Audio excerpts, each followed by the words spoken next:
Hello student.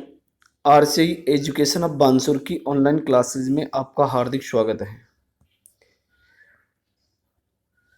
आज हम biology class में अध्ययन करेंगे मूल या जड़ की संरचना, स्ट्रक्चर ऑफ रूट।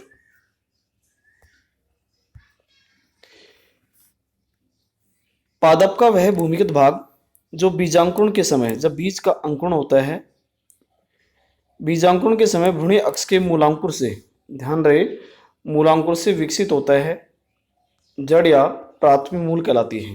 यानी जड़ का निर्माण होता है जो भ्रूण के मूलांकुर से होता है। मूल पौधे का महत्वपूर्ण भाग होता है जो सूर्य के प्रकाश से दूर, वह पृथ्वी के गुरुत्व केंद्र की ओर वृद्धि करती है, अतः इसे ऋणात्मक प्रकाशनुवर्ती तथा धनात्मक गुरुत्वानुवर्ती कहते हैं।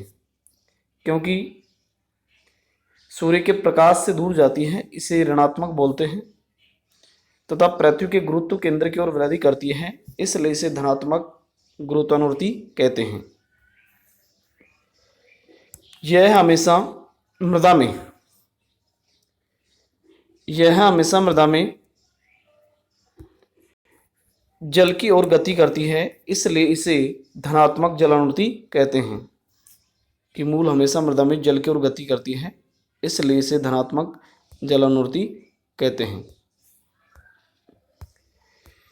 मूल के सामान्य लक्षण की बात करेंगे।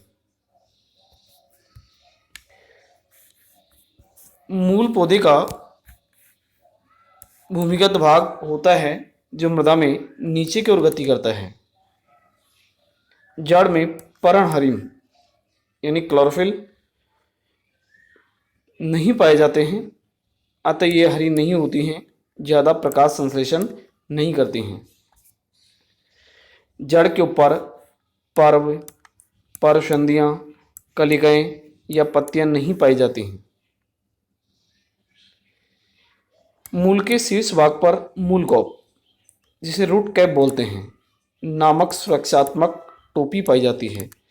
रूट कैप क्या होती है कि जब मूल होती है जो मृदा में नीचे की ओर वृद्धि करती है, तो उसको शीर्ष भाग को नष्ट होने से बचाने का कार्य कौन करती है?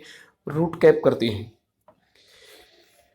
मूल धनात्मक गुरुत्वानुवर्ती तथा जलानुवर्ती तथा ऋणात्मक प्रकाशनुवर्ती होती है। धनात्मक गुरुत्वानुवर्ती का मतलब है कि जड़ पृथ्वी के गुरुत्व केंद्र की ओर वृद्धि करती है, तथा जड़ होती है जो मृदा में जल की ओर गति करती है तथा सूर्य के प्रकाश से दूर गति करती है, इसलिए ऋणात्मक प्रकाशनुवर्ती बोलते हैं। तथा धनात्मक गुरुत्वानुवर्ती व धनात्मक जलानुवर्ती कहते हैं। तो आज के लिए इतना ही। धन्यवाद।